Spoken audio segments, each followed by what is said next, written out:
Добре дојдовте во умствената мапа. Оваа активност им помага на учесниците да ги откријат своите страсти, силни страни и мотиви, додека градат лична визија за нивното учење.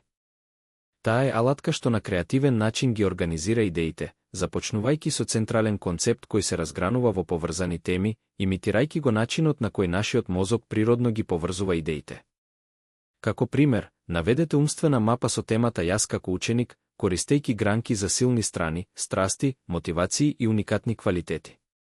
Обезбедете им на учесниците материјали, како празни листови, маркери, списанија, ножици и лепак, и објаснете ги чекорите.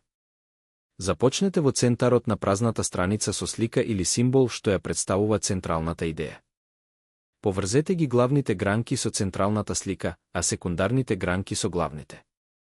Користете заоблени линии, напишете по еден клучен збор по линија и додадете визуелни елементи. Предложете теми како силни страни, лични вредности, мотивации за учење, страсти и уникатни квалитети. Дозволете им на учесниците од 20 до 30 минути да ги креираат своите умствени мапи. Откако ќе ги изработат, поканете ги да ги споделат своите креации со групата, охрабрувајќи ги да ги објаснат своите приказни за учење и да истакнат што ги прави посебни.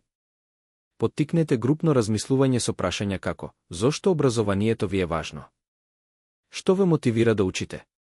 Што откривте за себе преку оваа активност? Играта умствена мапа е одлична вежба што помага да се откријат силните страни и страстите, инспирирајќи учење.